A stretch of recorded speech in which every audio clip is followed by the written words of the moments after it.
네, 안녕하십니까. 제 56차 귀의 날을 맞아서 귀와 떨어뜨려서 생각할 수 없는 안면신경 마비를 주제로 오늘 말씀을 드려볼까 합니다. 저는 삼성서울병원 이비인후과에 근무하는 조양선입니다. 네, 저는 서울대학병원 성형외과에 근무하는 장학입니다. 예, 저는 한림대학교 동탄헌식병원에서 근무하는 김진입니다. 안면신경 마비라는 것이 당한 분한테는 엄청나게 큰 일입니다. 이게 사회생활도 힘들고 우울해지고 어떤 굉장히 삶이 힘들어지는데 거기에 대해서 어떻게 하면은 좋은 치료 방법, 방향을 제시할 수 있을지에 대해서 저희가 말씀을 드리겠습니다. 먼저 김진 교수님께서 안면신경의 구조, 그 다음에 어떤 병들이 생기고 왜 생기는 병태 생리에 대해서 한번 말씀해 주십시오. 네, 감사합니다. 일단은 환자분들이 안면마비가 생기는 이유를 정말 잘 모르시고 계시더라고요. 그래서 정말 이 시간을 기회로 굉장히 환자들이 좀 편안하게 잘 이해하기 쉽게 제가 슬라이드를 좀 만들어 봤습니다. 보통 이제 안면마비는 안면신경에 의해서 생기는 문제죠. 그래서 안면신경에 어떤 문제가 생겼는데 문제는 귀 안에 안면신경에 문제가 생겼는데 현상은 얼굴에 나타나는 특성이 있습니다. 우리가 이제 안면신경이라는 모든 이제 말초신경은 전선하고 매우 가깝습니다. 실제로는 제일 중요한 게 이제 구리선인데요. 그 안에 싸고 있는 피복들이 여러 가지가 있습니다. 그래서 이 싸고 있는 이 막들의 문제가 생기는 경우가 많아서 실제로는 전선의 그 전기적 역할을 해주는 그 선들이 굉장히 손상을 받는 경우가 많이 있습니다. 그래서 일단은 전선하고 우리 인체의 말초신경은 굉장히 가까운 구조를 가지고 있다라고 보시면 될 것 같습니다. 안면신경이 어떻게 나오는지 한번 보겠습니다.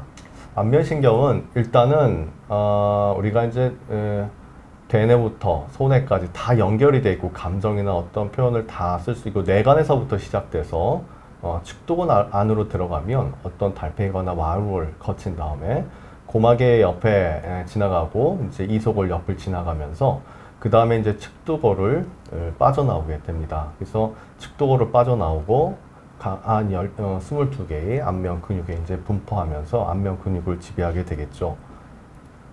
그래서 이 안면마비는 귀 안에 안면신경에 이상이 생기면서 얼굴 한쪽에 이제 마비 증상을 일으키는 특성을 가지고 있습니다.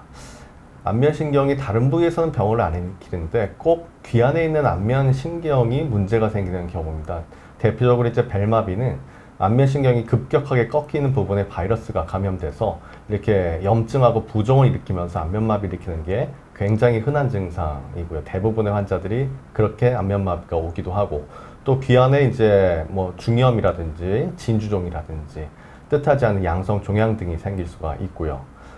또 약간은 드물지만 옆에 있는 청신경이 종양을 일으키면서 안면신경을 눌리게 되면서 서서히 안면마비를 일으키거나 또는 이제 안면신경을 자체를 싸고 있는 막이 있는데 그 막에서 종양이 생기면서 안면마비를 서서히 일으키는 대표적인 이러한 현상들을 볼 수가 있습니다.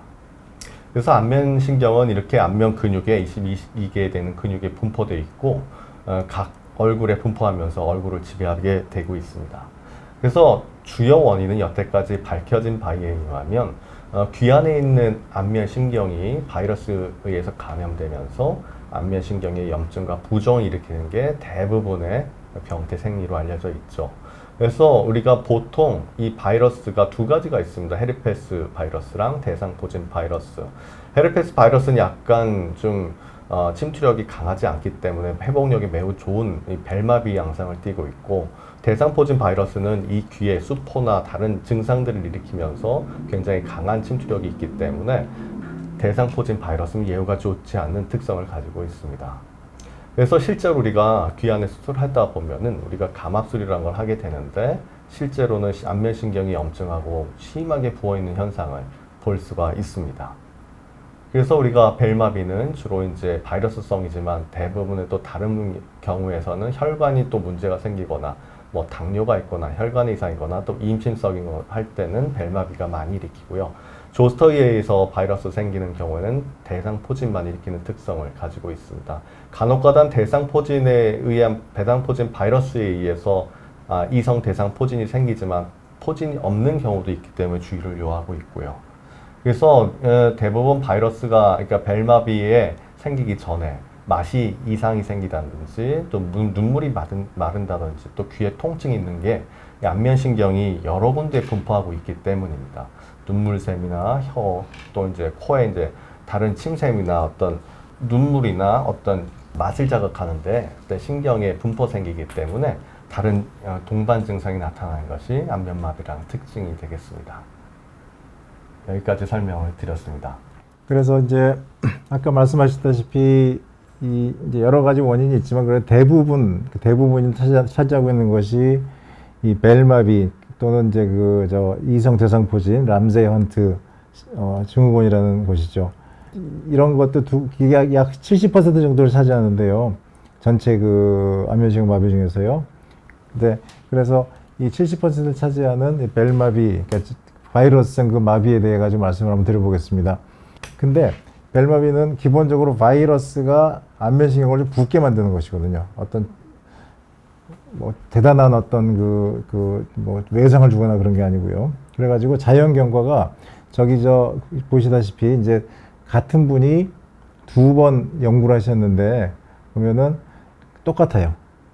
그게 뭐 15년, 25년 봐도 71%, 정확하게 72%에서 후유증 없이 그냥 완전 정상으로 돌아옵니다. 저거는 아무 약도 안 썼을 때 얘기입니다.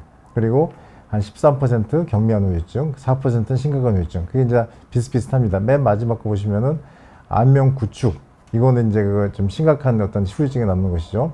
그리고 연합운동 이따 말씀드리겠지만 어떤 원치 않는 그런 그 얼굴에 그 안면의 움직임이 일어나는 것들이 한 15% 내외가 되겠습니다. 그 회복이 되는 것은 이제 여기 보면은 요 HB라고 쓴 것은 이제 얼마나 심한가 하는 거 안면신경의 그 정도를 나타내는 어떤 그 그레이딩입니다. 그래서 했을 때 심하지 않은 경우는 빨리, 그리고 심한 경우에는 좀 더 오래 걸려가지고 회복이 되는 경향이 있습니다.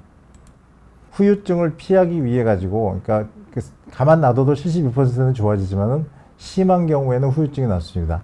그래서 심한 경우에 그런 어떤 후유증, 영구장애를 피하기 위해서는 꼭 필요한 것이 첫 번째 나와 있는 고용량 스테로이드. 이거 굉장히 꼭 필요한 겁니다.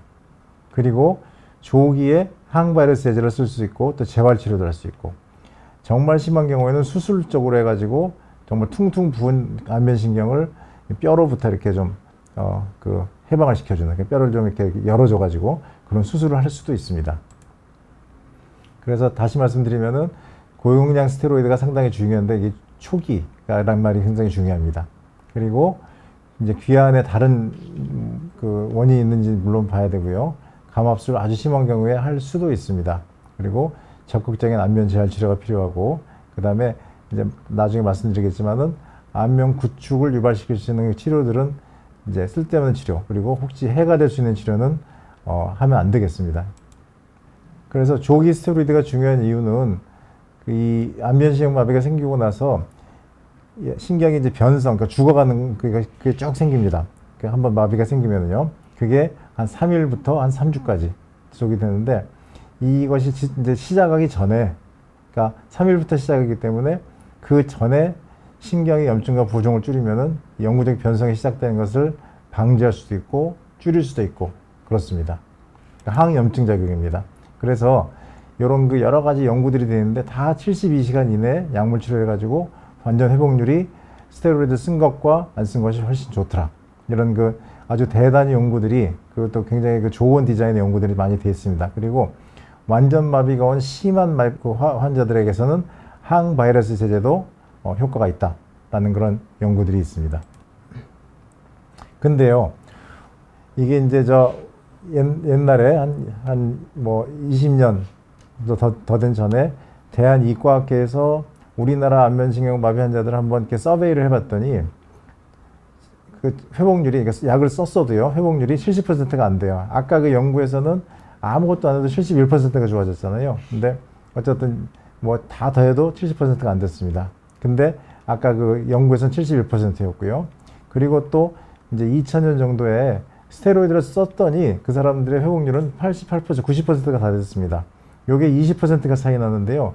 20%가 왜 차이가 날까에 대해서 저희가 이제 생각을 하고 있는데, 아마도 조기 치료가 안 돼서 그랬을 가능성이 많습니다. 그게 이제 지금 점점 좋아지고 있습니다만은 지금까지 우리나라 안면신경 환자들이 그 닥치고 있는 그런 어떤 문제라고 생각을 합니다. 못한 이유는 뭐냐면요. 한방을 많이 가시면서 적절한 치료식을 놓칠 수도 있고 병원이나 의원을 갔는데 또 그 적절한 치료를 못 받을 수도 있고요. 그 다음에 또 병원 의원 말고 마사지라든지 무슨 물리치료를 받으면서 그 시기를 놓쳤을 가능성이 많습니다. 그래서 다른 나라에서는 이거를 빨리 치료해야 된다라는 그런 구호 같은 것들을 많이 만듭니다. 그래서 벨마비라든지 아니면은 그 이성 대상포진에 생긴 증상을 보고 나면은 빨리 항바이러스제와 스테로이드를 쓰고 그 다음에 눈이 이제 마르지 않도록 어떤 그 케어를 해줘야 된다라는 이렇게 약자를 만들어서 구호를 사람들한테 많이 대중적으로 알리고도 있습니다. 저희도 대한의과학회에서 이제 이런 세계적으로 많은 논문들도 나오고 그런 것들을 정리해 가지고 이렇게 지침을 만들었는데요. 지침 만들었을 때 다른 것들은 이렇게 권고 등급들이 높지 않습니다. 하지만 스테로이드는 하여튼 굉장히 강력한 어떤 그 근거를 가지고 있습니다. 빨리 사용해야 되고요. 그 다음에 이제 용량 이제 어느 정도 정해져 있고요. 항바이러스제도 사용할 수 있다. 이런 식으로 이제 그 문헌들을 정리한 그런 그 진료 지침이 있습니다. 그 외에도 여러 가지 치료들이 있습니다만은 그 중에서 하여튼 그 스테로이드만큼 강력한 근거가 있는 건 없습니다. 그래서 이런 그 초기, 그러니까 급성 염증성 안면막 신경마비에서는 이 초기에 스테로이드를 쓰는 것이 하여튼 아무리 강조해도 지나치지 않을 정도로 상당히 중요한 일입니다. 그래서 그 시기를 놓치지 않고 적절한 용량의 스테로이드를 드셔야 되고요. 그렇게 이제 했어도 아주 일부에서는 후유증이 남을 수가 있고 또 그렇게 적절하게 치료를 못 받으면 그 후유증의 가능성이 높아지는데요. 그래가지고 급성기가 지나고 나면은 이제 안면신경마비가 회복이 되지 않고 불안정하게 남을 수도 있고 또 원치 않는 어떤 연합운동 같은 게 나타날 수 있습니다. 거기에 대해서 우리 김진 교수님이 한번 또 좀 정리를 해 주시죠. 네, 감사합니다. 너무 설명을 잘 들었고요. 우리가 안면마비가 불완전 회복되는 경우가 종종 있습니다. 그러니까 전반적인 환자들의 경과를 보면은 안면마비가 발생하고 한 70%는 완전 회복이 되는데 대략 한 30% 환자는 영구적으로 문제가 생깁니다. 그래서 한 대략 20% 넘게는 이제 안면 구축이 오게 되고요. 안면마비가 그냥 영구적으로 가는 경우를 볼 수가 있습니다. 그래서 이런 후유증이 왜 남을까 했더니 이제 우리가 이제 안면신경을 전선으로 비유했는데 그 피막이 벗겨지고 손상되면서 이 정작 중요한 신경 섬유들이 엉키게 됩니다. 그래서 엉키게 되면서 눈으로 갈 신경들이 입으로 가고 입으로 갈 신경들이 눈으로 엉키면서 이런 뜻하지 않는 비정상적인 움직임을 많이 유도를 하게 됩니다. 그래서 손상된 신경은 이렇게 나뉘어지지만 바로 그 구리선 신경 섬유를 싸고 있는 그 내막만 유지가 되면은 신경 손상을 받아도 전혀 영구적으로 완전 회복이 되는데 그 피막이 손상이 되면은 영구적으로 문제가 생기게 되죠.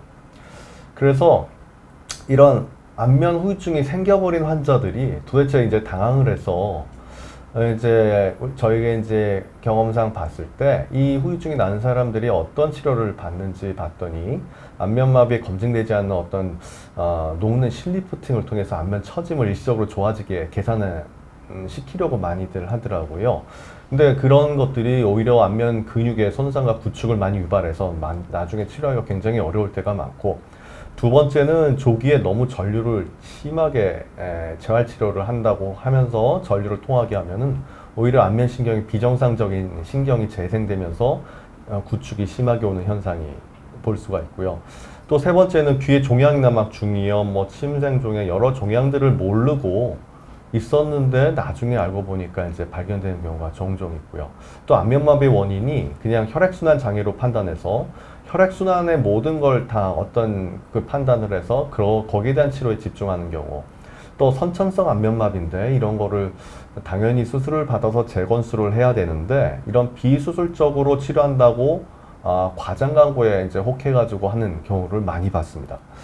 그래서 안면마비 대신 치료의 이런 것들이 실제로는 우리가 몇천 년부터 이런 인간의 본능인 것 같습니다. 마비가 생기면 찌르고 아프게 통증을 느끼게 해야 어떤 그런 미신적인 어떤 치료들이 아직도 많이 성행하고 있는 게 우리나라 현실인 것 같습니다. 안면마비가 그러니까 과학적으로 접근하게 된 거는 실제로는 19세기 초부터였던 것 같습니다. 그래서 이제는 안면마비 원인이 진짜 미신적인 게 아니라 이제 과학적으로 접근해야 돼서 구조도 밝혀지고 바이러스성인 것도 밝혀지면서 이제 많은 사람들이 약물하고 수술에 대한 치료에 대해서 많은 관심을 갖게 되고 이제 치료를 이제 시작하게 됐죠. 그래서 우리가 안면마비 후 연합운동 생기는 특징적인 현상은 이게 입을 움직일 때 눈이 심하게 오그라들거나 또 눈을 감으려고 깜빡일 때 입가가 실룩거리거나 그래서 표정을 지을 수가 없고 한 덩어리처럼 움직이는 그런 현상이에요. 얼굴 움직임이 있어서 실제로 안면마비 있을 때보다 더 불편하고 굉장히 얼굴을 당기고 쪼이는 느낌 강해서 일상생활이 어려울 때가 많이 있습니다. 그래서 이런 후유증에 대한 세계적인 추세는 우리나라에서도 하고 있지만 보툴린 톡신으로 일단 재생이 이상하게 생긴 신경을 차단한 다음에 근육을 발달시키기 위해서 안면 재활 치료를 하거나 또 심한 경우에는 안면신경 차단술이나 또 안면신경 이식술을 하게 됩니다.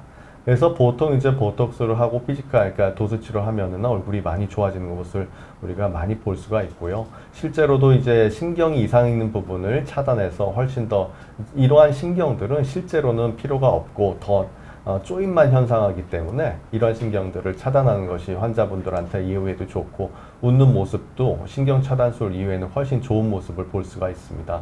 그래서 웃는데 웃는 게 아니죠. 그래서 입가가 훨씬 잡고 있는 게 풀어지니까 웃는 것도 자연스럽고 눈깔 조임도 없어지면서 입가 올라가는 것도 좋아지고 대칭도 맞는 그런 모습을 우리가 수술 후에는 볼 수 있습니다. 예전에는 수술이 많이 발달하지 않아서 환자들이 수술에 대해서 두려움이 있었지만 지금은 많이 발전을 해서 이런 아주 굉장히 자연스럽게 고칠 수가 있습니다. 이상입니다. 연합운동에 대한 어떤 그 개념과 또 치료 방법에 대해서 말씀해 주셨는데요. 이 안면신경 마비가 충분히 이제 시간이 지나고 나면은 그때는 이제 이 안면신경 자체가 돌아오지 않을 것이라는 어떤 시기가 또 있고요. 또 어떤 시기는 이 안면 근육이 이제 신경의 그런 어떤 그 신호를 못 받기 때문에 근육 자체가 너무 이렇게 기능을 잃어가지고 말하자면 쪼그라들어가지고 또 기능을 못하는 시기가 또 올 수도 있습니다. 그 시기에 맞는 시기적절한 치료 방법들, 재활 방법들이 있습니다. 거기에 대해서 우리 장학 교수님이 한번 말씀해 주십시오. 지금까지 이제 이비인후과 선생님의 입장에서 안면마비의 원인 증상을 말씀해 주셨고요.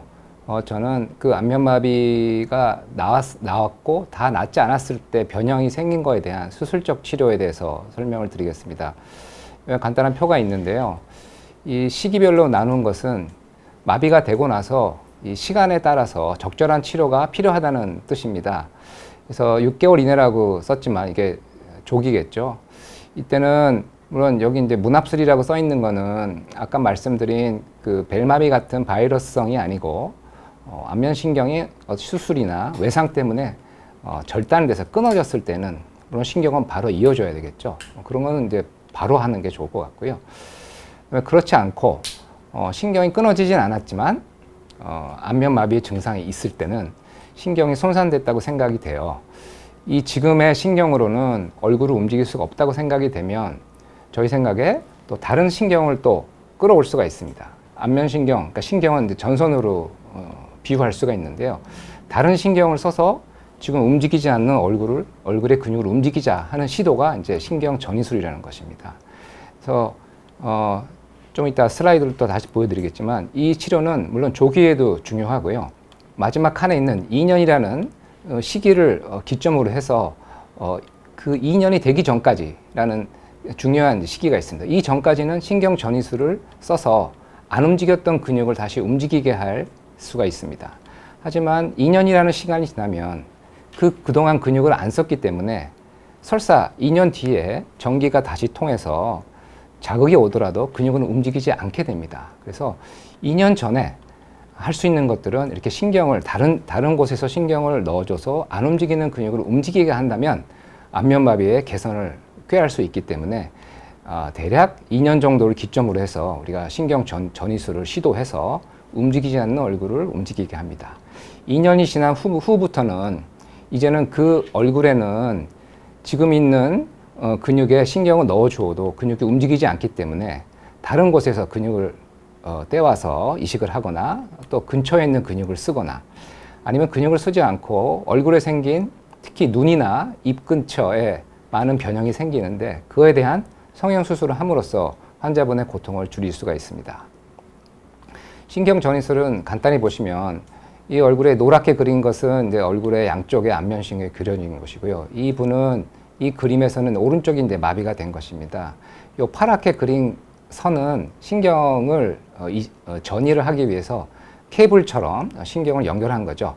오른쪽이 마비가 됐기 때문에 건강한 신경은 왼쪽은 건강하니까 이쪽에서 신경을 이렇게 끌어와서 전기를 넣어주거나 아니면은 안면신경은 마비가 됐지만 다른 마비가 되지 않는 예를 들면 혀를 움직이는 신경 같은 곳에서 또 이렇게 케이블을 전선을 신경을 이식해서 전기를 넣어줌으로써 마비된 쪽 얼굴을 고치는 방법입니다.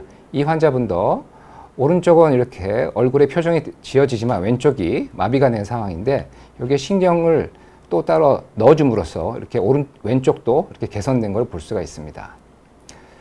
그다음에 아까 잠깐 말씀드린 것처럼 2년이 지나가 버리면 신경이 돌아와도 근육이 움직이지 않습니다. 그럴 때는 건강한 근육을 신경과 같이 여기 근육이 있고 신경도 있고 혈관도 있습니다. 요거를 같이 얼굴에 이렇게 이식을 해서 얼굴에 있는 신경과 연결을 하고 혈관도 연결하면 이 근육이 다시 살아 움직여서 얼굴을 움직여 줄 수가 있습니다. 요 환자분은 왼쪽은 수축이 되지만 오른쪽이 마비가 되신 분이죠. 이 경우 이 얼굴에 요 모식도에 있는 것처럼 근육과 신경을 이식을 해서 연결을 하면 물론 바로 움직이는 건 아니지만 신경이 연결이 되면 이렇게 오른쪽에 팔자주름이 다시 생기면서 이렇게 대칭적인 미소를 지을 수가 있게 됩니다. 지금 말씀드린 수술은 먼 곳에서 떼어오는 건데요. 이 축두근이라는 거는 우리가 관자놀이에 있는 근육입니다. 우리가 씹을 때 쓰는 근육인데요. 이 근육이 이 턱에 붙어 있지만 이 턱에 붙어 있는 부분을 절단을 해서 입꼬리 쪽에 연결해 주면 이 근육이 방향이 입꼬리를 올리는 방향으로 작용할 수 있습니다.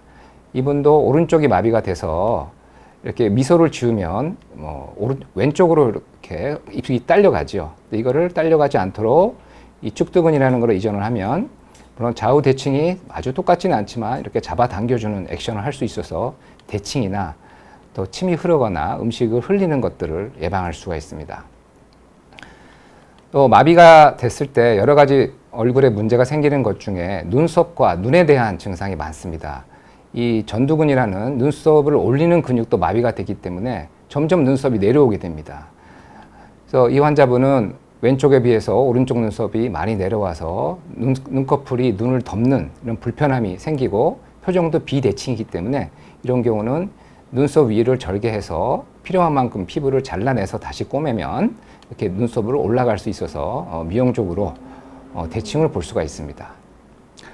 또한 눈이 또 잘 안 감기게 되죠. 마비가 되면. 그래서 이것도 사실 초기 증상에 많이 들어가는데 회복이 되신 분은 다시 눈이 감기게 되지만 계속 눈이 안 감기게 되면 눈이 각막이 상해서 심하면 실명에 이를 수도 있습니다. 그럴 경우에는 억지로라도 눈을 감아줘야 되기 때문에 방법으로는 위에 눈꺼풀에다가 이렇게 금으로 만든 무게를 넣습니다. 일종의 추죠. 그래서 무게를 넣어서 피부 밑에다가 심으면 눈꺼풀을 좀 더 감기가 편하게 됩니다.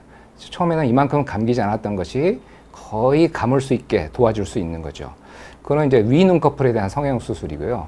안면 마비가 되면 위 눈꺼풀뿐만 아니라 아래 눈꺼풀에도 마비가 생겨서 아래쪽 눈꺼풀도 위로 올라오지 않습니다. 그렇기 때문에 눈이 안 감기거든요.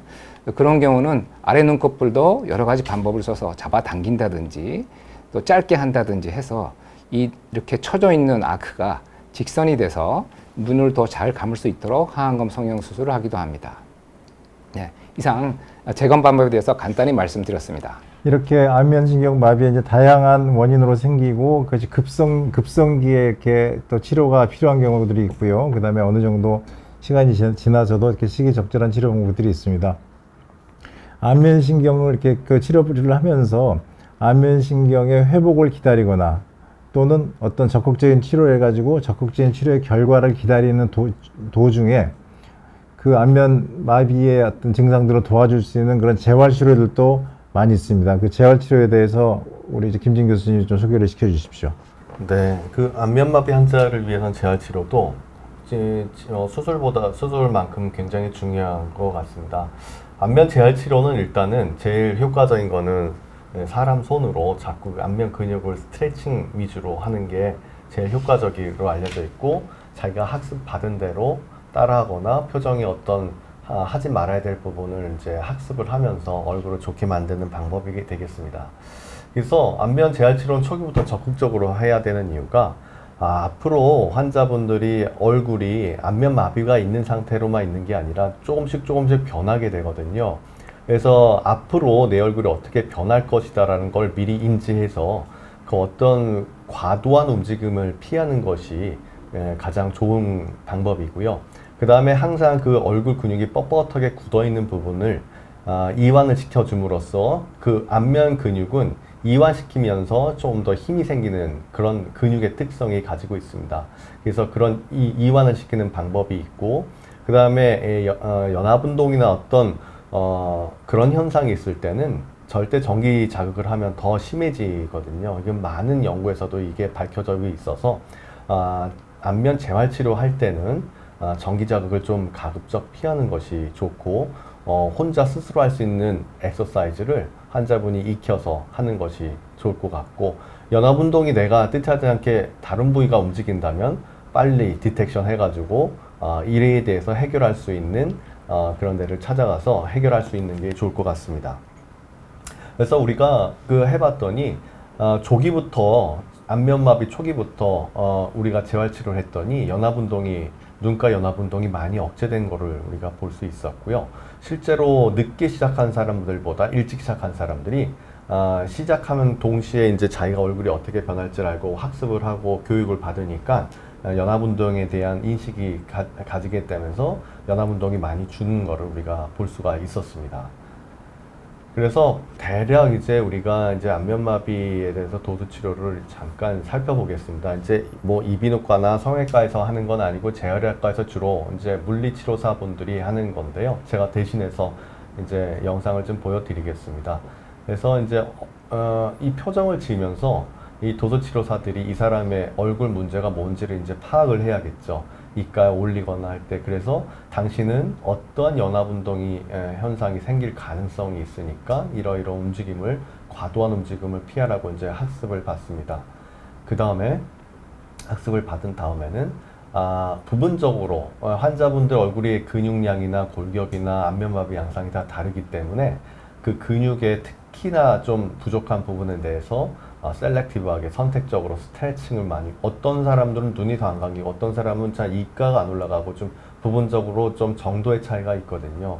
그래서 어떤 스트레칭 위주도 환자분의 개개인의 안면마비 양상에 맞게 이렇게 치료하는 것이 좋은 도수치료 방법입니다. 그래서 보통은 이제 우리가 목까지도 신경을 써야 됩니다. 왜냐하면 이 목에 이제 평활근이라고 있는데, 이 평활근도 안면신경의 지배를 받으면서 경직이 됩니다. 그래서 이 안면 평활근도 스트레칭이 확실히 돼야 입꼬리가 충분히 올라갈 수가 있습니다. 그래서 평상시에도 목의 근육의 스트레칭 위주로 하면서 어떤 스트레칭 하는 것도 배워가지고 본인 스스로가 할 수 있는 그런 이제 재활 치료가 굉장히 환자분들한테 도움되는 치료라고 저는 생각이 됩니다. 이상입니다. 어떤 학문이든지 어떤 의학적 분야든지 마찬가지지만은 이제 그 학문적인 발전이나 그런 의견의 교류는 그 학술 대회를 통해서 이제 많은 그 정보 교환과 발전이 이루어지게 됩니다. 저희가 이제 돌이켜서 생각해 볼 때 그 다른 나라에서는 훨씬 전에 이런 개념을 가지고 안면신경 마비 환자들에 대해서 적극적으로 치료, 재활, 그리고 재건들을 해왔었는데, 우리나라가 이제 의학 수준이 전체 그 세계적인 수준에 비해서 결코 낮거나 뭐 늦거나 뒤지지 않는다고 생각하는데, 유독 안면신경 이 분야에 대해서는 조금 늦은 경향이 있었습니다. 저희가 이번에 이 제14회 세계 안면신경 학회를 이제 유치를 해서 이제 코로나 사태 때문에 그런 그 온라인으로 했었습니다만은, 어떤 정말 많은 세계의 그 안면신경의 가장 그 첨단, 그리고 가장 앞서가는 그 분들을 다 모시고 같이 이렇게 발표하고 또 토론할 수 있는 기회를 가졌습니다. 우리 그때 이제 우리 김진 교수가 이제 학술위원장으로도 수고를 많이 하셨고요. 일본에서는 그동안에 2번이나 있었는데 우리나라에서는 하여튼 이번이 처음입니다. 약 50년 정도의 그런 그 역사를 갖고 있는 학회인데요. 하여튼 저희가 하여튼 2017년에 그 학회를 유치를 했고, 이제 정말 많은 분들이 오랫동안 준비를 해가지고 이제 좋은 학술대를 만들었습니다. 이게 이제 어떤 의미를 갖느냐면은 그 우리나라도 이 안면신경 분야에 있어서 이제 중심에 한번 선 적이 있고, 앞으로도 적극적으로 이런 세계적인 조류나 어떤 그 서로 이렇게 그 학회를, 큰 학회를 운영하는 것에 적극적으로 참여할 수 있게 되었다라는 그런 계기가 된 겁니다. 여기 기조 강연들의 그 주제를 보시면은 이제 특이한 게요, 요 AR을 이용한 안면 인식, 또 저희가 안면신경을 연구하고 거기에 치료를 연구하는데 상당히 중요한 그런 그 도구가 되겠습니다. 그리고 이 어떤 전통적으로 왜 안면신경 마비가 생기고 어떻게 치료하느냐라는 것보다도 훨씬 더 많은 비중이 이 안면 성형 재건에 있습니다. 그래서 이 재건 수술하고 적극적으로 수술 쪽을 치료하고 그런 것들이 하여튼 굉장히 활발하게 이루어지는 것이 전 세계적인 추세이고, 우리나라도 이제 지금부터는 거의 다 따라잡고 우리나라도 전체적인 학문의 경향을 선도할 수 있는 그런 계기를 만들었다고 생각할 수 있습니다. 그리고 또 하나 중요한 것은 이걸 준비하는 과정에서 저희가 대한안면신경학회를 만들어서 우리나라 안에서 정말 안면신경에 관심을 가지고 또 그런 환자들을 적극적으로 보는 분들을 같이 이렇게 모아서 학문적인 교류를 할 수 있는 계기를 만들 수가 있었습니다.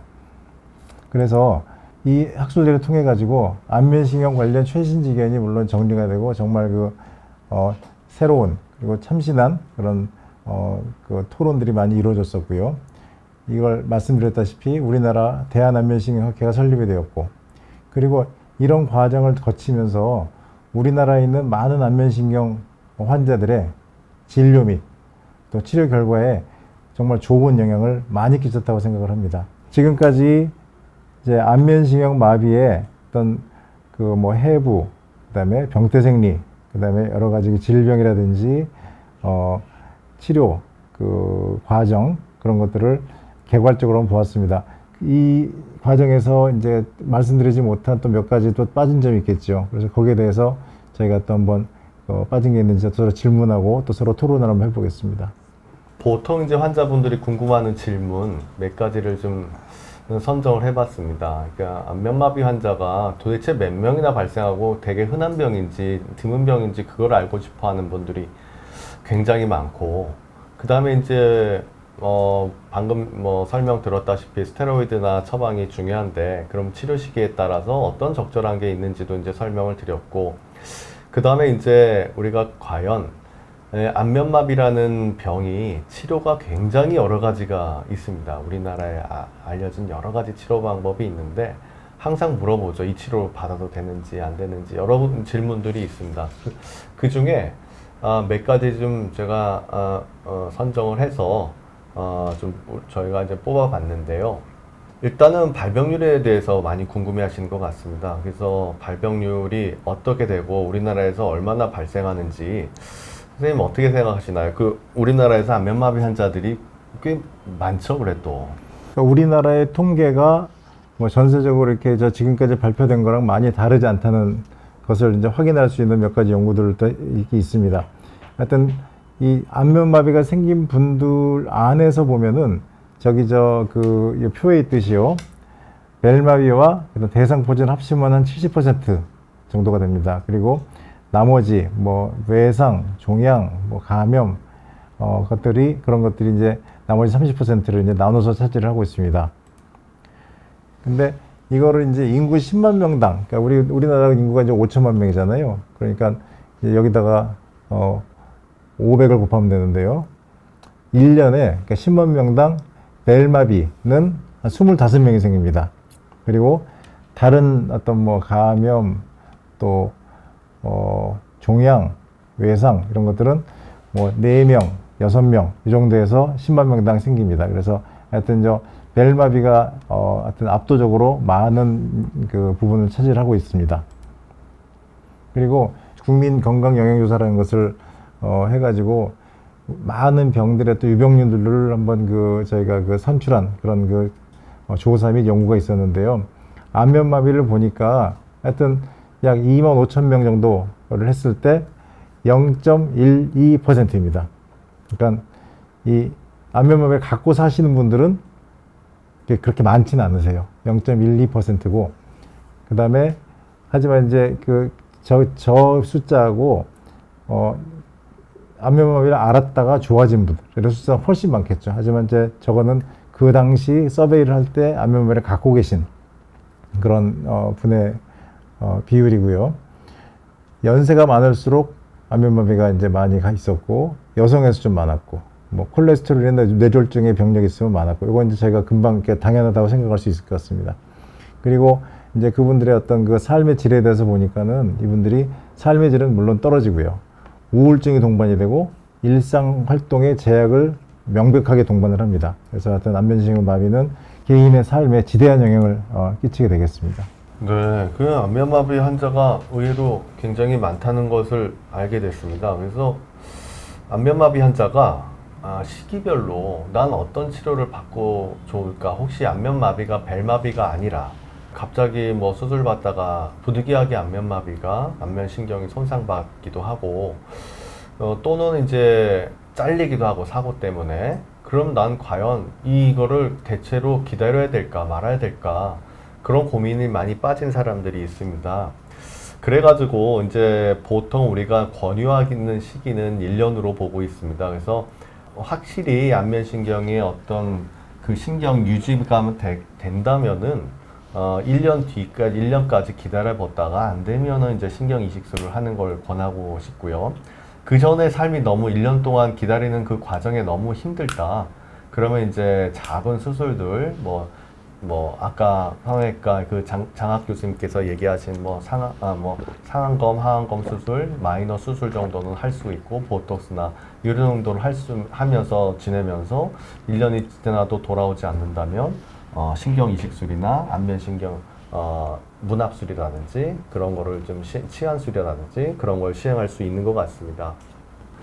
근데 이제 예전부터 이제 우리나라에서 구안화사라고 이제 안면마비가 이제 구안화사라고 알려진 이 안면신경 마비의 질환에 대해서 여태까지는 환자분들이 이제 침 치료를 받거나 어떤 한방 위주로 이제 치료를 했다면, 점점 이제 병원을 찾고 또 치료를 받고 싶어하는 환자분들이 많은데, 조영선 교수님, 한방의 치료는 어떻게 보고 계신지 간략하게 말씀 주시죠. 우리나라에 이제 전통적으로 안면마비가 생기면은 많은 국민들이 이제 찾으시는 것이 한방이죠.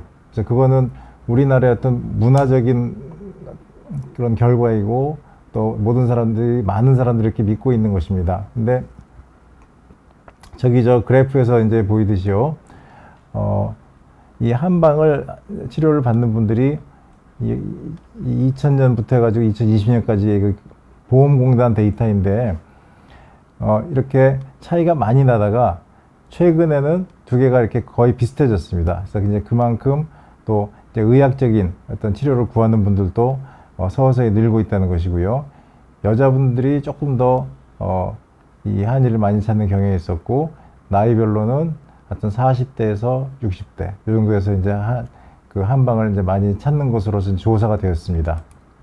그런데 저희가 아까 말씀드린 이 근거 중심의 치료 지침, 진료 지침을 만들 때 이제 전 세계적으로도 이런 근거 중심의 그런 그 의학적인 데이터들을 정리한 것들이 많은데, 그것들을 다 이제 보고 우리나라 현실도 봤을 때 여기 한방 치료는 지금 현재는요, 어떤 근거 중심적으로 증명할 수 있는 자료가 부족합니다. 그러니까 아주 충분히 사람들을 설득할 만한 그런 좋은 디자인의 연구가 부족한 것이죠. 그래서 효용성에 대한 판단을 현재 진료 지침에서는 판단할 수가 없는 상태입니다. 한방 치료가 좀 그런 경향을 가지고 있네요. 제 생각에는 한방 치료도 한방 치료지만, 장학 교수님 우리가 재활치료를 하는데 장학 교수님 보시기에는 이제 재활치료가 효과가 어떤 면에서 좋은지 장학 교수님의 생각을 좀 알고 싶은데 어떠신지 한번 여쭤보고 싶습니다. 네. 아까 그 치료 과정에서 재활 치료의 중요성을 이제 강조를 이제 해주셨는데 그 하는 방법 이렇게 소개는 됐지만 막상 이제 환자분들이 오시면 어떤 식으로 하냐고 질문을 많이 하시는데 사실 그 재활 치료, 그러니까 도수 치료를 과연 어디서 전문적으로 받을 수 있는가 이런 걸 이제 굉장히 이제 궁금해하시고 사실 교과서적으로는 그런 재활 치료가 이제 소개가 돼 있긴 합니다. 그래서 아까 슬라이드를 이제 김진 교수님이 보여주신 것처럼 기본적으로 이제 스트레칭을 중심으로 한 마사지이기 때문에 사실은 꼭 도수 치료사 분에 의해서가 아니라 본인이 할 수 있는 또 안내가 돼 있기는 합니다만 또 본인이 하기 어렵다라든지 좀 더 자주 하고 싶다 여러 가지 그런 욕구 때문에 그런 치료할 수 있는 곳을 소개를 하고 싶은데 그런 곳이 아직은 홍보가 잘 안 돼 있는 것 같습니다. 그런 상황은 저는 좀 궁금해서 혹시 김진 선생님 어떠신지 말씀해 주십시오. 네, 여태까지 우리나라에서 이제 안면 재활 치료에 대해서 재활학과 교수님들도 그렇고 이제 도수 치료사분들도 그렇게 많이 관심을 가지지 못했던 게 사실인 것 같습니다. 그래서 앞으로는 이 안면마비를 위한 재활 치료가 많이 이제 활성화돼서 많은 사람들이 혜택을 보고 이론을 좀 알고 혼자서도 쉽게 할 수 있다면 저는 그게 되게 바람직한 방향으로 흘러가지 않을까 하는 생각은 들고 있습니다. 그럼 이제 저희가 이제 마무리할 시간이 된 것 같습니다. 그래서 과연 이제 안면마비가 한마디로 얘기한다면 어떤 걸까? 우리가 이제 환자분한테 제일 중요한 게 뭘까요? 선생님 질문을 받거든요. 그래서 조양선 교수님, 안면마비 환자들이 제일 중요하게 여겨야 되는 게 뭐라고 생각하세요? 시기적절입니다. 안면마비는 개인의 삶에 지대한 영향을 미치는 질병입니다. 그리고 이거를 예방할 수 있는 방법은 현재 없는 것이죠. 그냥 생기면 생기는 것이죠. 그래서 생겼을 경우에 후유증이 남지 않도록 적절한 치료를 하는 것이 가장 중요한데요. 이 후유증이 남거나 또 오랜 기간 회복되지 않는 경우에도 또 시기적절한 방법들이 있습니다. 안면마비가 생겼을 때도 그 시기를 놓치지 않고 치료해야 될 그런 그 사항들이 있습니다. 그래서 안면마비가 생기시면은 시기적절한 치료를 받기 위해서 꼭 안면신경 전문가를 찾으시기 바랍니다. 그러니까 결국은 안면마비가 타이밍이고 시기에 맞게 치료받는 게 중요한 것 같습니다. 그럼 장학 교수님 생각에는 어떤 또 환자분들한테 얘기하고 싶은 게 있으신지 제일 중요하게 뭐라고 생각하시는지 한번 여쭤보고 싶습니다. 네. 성형외과 재건 의사로서는 안면마비 때문에 생긴 여러 가지 변형으로 이제 고생을 하시는 환자분들을 보고 있는데요. 되게 포기하고 이런 것들이 치료가 되는지 궁금해 하시는 분이 계십니다. 그래서 재건으로 미소를 찾을 수 있다고 저는 말씀드리고 싶고요. 이런 안면마비에 대한 해박한 지식을 갖고 있는 성형외과 전문의에게 가서 상담을 하시면 또 눈에 대한 문제, 입에 대한 문제, 얼굴의 표정에 대한 문제를 해결해 나갈 수 있다고 생각합니다. 꼭 방문하시기를 바랍니다. 네. 그러니까 우리나라에서 성형외과 선생님들 하면 이제 미용 목적으로만 우리가 생각하지만 실제로는 되게 훌륭하신 성형외과 선생님들이 많거든요. 이런 안면 재건을 하시는 분들 되게 많으신데 꼭 재건하시는 분 잘 찾아가셔서 잘 상담받고 수술 잘 받으시면 되게 안면마비를 극복할 수 있지 않을까 생각이 됩니다. 그래서 여러 학자들이 이러한 말을 했죠. 안면마비 질환에 대해서 안면마비의 모든 운명은 2주 안에 딱 결정이 된다. 단도직입적으로 말씀하신 분도 있고요. 그 다음에 초기 치료의 목적은 최대한 특히 벨마비나 대상포진은 연합운동 줄이는 거 있고 또 이제 아까도 성형외과 우리 장학 교수님 주셨지만 안면마비 치료는 웃는 모습을 위해서 우리가 최선을 다하는 거고 특히 환자분들이 근거 없다고 생각되는 부분을 거부할 수 있는 그런 환자분들이 더 아름다운 얼굴을 갖게 되는 것 같습니다. 그리고 여기 또 재건하시는 선생님도 계시지만 안면마비 치료는 절대 미용 목적이 아니고 꼭 우리가 치료 목적으로 접근하면 될 것 같습니다. 네, 또 오늘 그 긴 시간 동안에 안면마비에 대해서 이렇게 저희가 말씀을 드리고 또 정리를 할 수 있는 기회를 가질 수 있어서 정말 기쁘게 생각을 합니다. 안면마비가 있으신 분들이 꼭 아름다운 미소를 찾으시기를 바랍니다. 오늘 긴 시간 동안에 안면신경 마비에 대해서 저희가 지식을 정리하고 또 이거를 같이 나눌 수 있는 기회를 가질 수 있어서 정말 기쁘게 생각합니다. 안면마비를 가지신 모든 환자분들이 아름다운 미소를 되찾을 수 있기를 기원합니다. 감사합니다.